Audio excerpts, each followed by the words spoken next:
नमस्कार दोस्तों, मैं हूं नरेंद्र तिवारी और आप देख रहे हैं जनपहल न्यूज।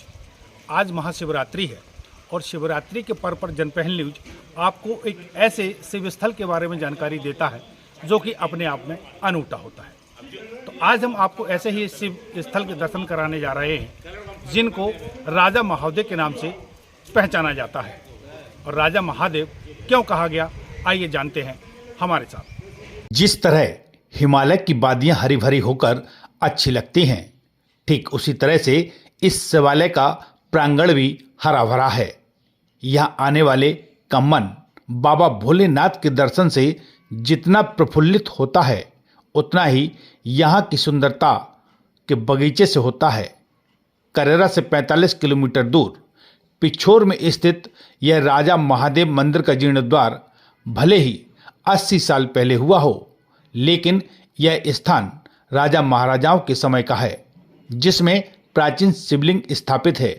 बताया जाता है कि इस शिवलिंग की स्थापना यहाँ के राजा ने कराई थी, इसीलिए इसका नाम राजा महादेव पड़ गया। इसके पीछे एक किंवदंती यह है कि यहाँ एक गाय रोजाना आकर खड़ी हो जाती थी और उसके स्तनों से दूध की धार बहने लगती थी, जो कि यहाँ एक पत्थर पर गिरती थी। जब लोगों ने राजा को यह बात बताई तो राजा ने इस पत्थर को यहाँ से निकाला, जो कि स्वयंभू शिवलिंग कहलाते हैं, और राजा ने यहाँ शिवलिंग की स्थापना के साथ ही एक मढ़िया बना दी थी। ये ऐसा है कि यहाँ एक किंवदंती है, बहुत प्रचलित है और प्राचीन घटना है। यहाँ पर एक गाय जो है प्रतिदिन आकर के और उसके यहाँ इस स्थान पर आकर खड़ी होती थी। और यहाँ जो शिवलिंग के आकार की एक प्रतिमा है, पाषाण प्रतिमा है, उस पर आकर के गाय का अपने आप दुग्ध जो है थनों से दूध निकलने लगता था और प्रतिदिन वो अभिषेक करती थी। ये कई दिन चलता रहा। किसी व्यक्ति की यहाँ नज़र पड़ गई। ये पूरे बस्ती में यहाँ पर नगर में जो इसका हल्ला हो गया, तो ये बात राजा तक पहुँची। यहाँ किले में जो राज शासन था उनके पास ऐसी खबर में, तो राजा स्वयं यहाँ देखने आए। उन्होंने आकर के फिर ये सब देखा, लोगों के मुंह से सुना, तो उन्होंने अपनी ओर से यहाँ पर एक अस्थायी रूप से एक अच्छा मंदिर निर्माण, मढ़िया टाइप की निर्माण करा दी। और वो मंदिर का निर्माण होने के बाद यहाँ लोग दर्शन करने आने लगे। अब कई समय बीतते बीतते वो थोड़ा जीर्ण शीर्ण हो गई, तो यहाँ उसके बाद फिर यहाँ निर्माण हमारे एक ओमकार लाल जी पंसारी जी हैं, उनका ध्यान यहाँ गया और उन्होंने यहाँ करके यहाँ एक विस्तृत मंदिर का जीर्णोद्धार कराया, नया निर्माण कराया। राजा रजवाड़े के समय में इस राजा महादेव शिवलिंग पर एक छोटी मड़िया थी। धीरे धीरे समय निकलते यह मड़िया जीर्ण शीर्ण हालत में होने लगी। तभी पिछोर में रहने वाले ओमकार दास पंसारी ने इसे मंदिर का भव्य रूप दिया। बाद में यहाँ शिव परिवार की स्थापना भी की गई। ओमकार लाल के पुत्र महेश शरण पंसारी, जो कि प्राचार्य पद से रिटायर्ड हुए हैं, अब वह यहाँ के विकास का जिम्मा संभाले हैं। यहाँ जो हरियाली, गार्डन और क्रिएटिविटी दिखती है, वो महेश पंसारी के 3 साल की मेहनत का परिणाम है। पेड़ के ठूंठों पर और टहनियों पर गमले यहाँ की शोभा में 4 चांद लगाते हैं।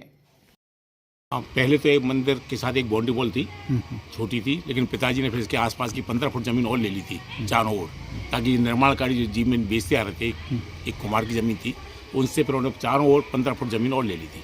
तो वो बाउंड्री वॉल तोड़वा के हमने अभी 2 साल पहले एक नई बाउंड्री वॉल बनवाई। उसके बाद फिर मेरे गार्डन की चॉइस, गार्डन था पहले यहाँ पर, कनेर पकड़ा पेड़ थे, लेकिन उतने सुंदर बगिया नहीं थी, तो मैंने इसको बगिया का रूप दिया। इसमें मेन गेट बनवाया, बाउंड्री वॉल बनवाई, उसमें फेंसिंग कराई, फिर उसके बाद गार्डन लगाना शुरू किया। मुझे क्रिएटिविटी का शौक है, तो जो नीम का पेड़ खड़ा हुआ था उसको कटवा करके मैंने उसके जो डंडे निकले उन पर गमले रखवाए।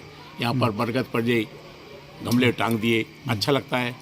ऐसे ही ये शीशम का पेड़ था, उस शीशम के पेड़ पे भी मैंने जो है 13 गमले उस पर भी टांग दिए और उसके अगल बगल चारों ओर घेरा बना दिया, उस पर भी 12-13 गमले रखे हुए हैं। तो मुझे इस तरह की एक्टिविटी करने में मज़ा आता है और सुंदरता आ गई इससे। एक मनसा रही है। यहाँ पर कभी कभी कोई साधु माता रखने की कोशिश की, लेकिन उनके साथ अधिकतर गांजे भांग वाली टीम जुड़ जाती थी, तो मंदिर की पूजा पाठ तो कम करते थे, गंजेली भंजेली ज़्यादा आते थे। तो वो तो हमने उस तरफ ध्यान दिया। फिर पुजारी लगा दिया यहाँ पर, वो दोनों टाइम पूजा करता है। और एक माली रख दिया मैंने जो पानी देता रहता है पेड़ पौधों के लिए, और हम हमारे परिवार के भी भाभी रोजाना आती हैं यहाँ पर शाम के समय 15-16 महिलाएं जाती हैं, कीर्तन होती हैं 1.5-2 घंटे। बाकी हर परिवार कोई ना कोई या तो अकेले से आते हैं या मैं आता हूँ, तो रोजाना दर्शन करने, अधिकतर रोजाना दोनों ही भाई आते हैं तो ये दर्शन करने, बाकी और लोग आते रहते हैं। इस शिवालय पर यूं तो रोजाना ही लोग दर्शन को आते हैं, लेकिन शिवरात्रि पर यहाँ भक्तों की विशेष भीड़ होती है और सच्चे मन से यहाँ मांगने वाले की मुराद भी ठीक उसी तरह पूरी होती है जिस राजा अपनी प्रजा की हर मांग को पूरा करते हैं। यहाँ आने वाले भक्त भी मंदिर के बारे में तारीफ करते नहीं थकते हैं। रमलीन श्रद्धेय श्री ओमकार दास जी पंसारी की अकथ परिकल्पना थी इस मंदिर के बारे में, और उनके मित्र थे एक रामनाथ जी नीखरा। यह रोजाना यहाँ आते थे सुबह और यहीं अपना उनका नित्यक्रम सारा मंदिर पे ही 10-11 बजे तक होता था। उन्होंने उनकी जो मित्रता ही, और एक पाठक जी भी थे उनके साथ में, तो उनके जो मित्र थे इस मंदिर से उनका इतना लगाव था और यहाँ पिछोर के सम्मानीय नागरिकों में गिनती थी इन लोगों की, तो मंदिर से दूसरे लोगों का भी जुड़ाव रहा। शिवरात्रि का भव्य कार्यक्रम यहाँ पर आयोजित होता है जिसमें पूरी पिछोर की सहभागिता रहती है, आते हैं यहाँ पर। और मंदिर पे सुंदरता में 4 चांद जो श्री महेश्वर जी पंसारी ने लगाए हैं वो निश्चित देखने लायक है। इनके बड़े भाई जिनके साथ हम बहुत दिनों तक बैठते थे, उठते थे और आध्यात्म का जिनसे हमें ज्ञान मिलता था, आदरणीय स्वर्गीय श्री विश्वेश्वर जी पंसारी, उनका भी मंदिर के प्रति गहन रुझान था। नित्य आना, पूजा करना, स्वयं पूजा करते थे वो, मतलब घंटों बैठकर स्वयं पूजा करना हर आदमी के सक्षम नहीं रहता है, और पंसारी जी स्वयं पूजा करते थे। उनको बहुत ज्ञान था, पुस्तकें भी उन्होंने 1-2 लिखी हैं, उनके बारे में भी विस्तृत जानकारी आप लें।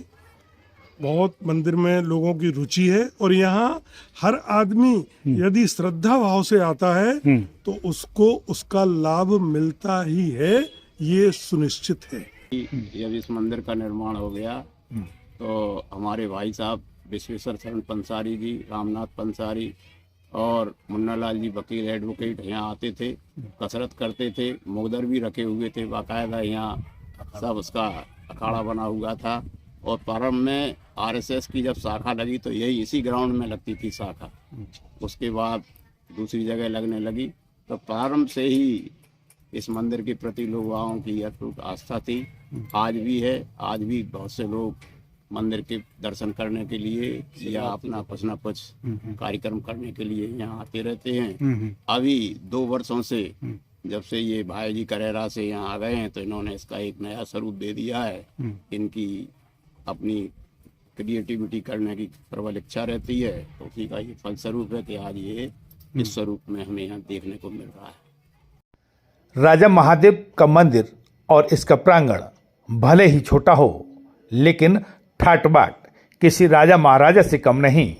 जैसे ही प्रवेश करते हैं तो लगता है मानो किसी महल के अंदर प्रवेश किया हो, क्योंकि यहाँ जो गार्डन बना है उसकी भव्यता देखते ही बनती है। जनपहल न्यूज के लिए नरेंद्र तिवारी की खास रिपोर्ट। क्षेत्र की ऐसी छोटी बड़ी खबरें देखने के लिए जनपहल न्यूज चैनल को यूट्यूब पर भी कीजिए सब्सक्राइब और रहिए खबरों से अपडेट।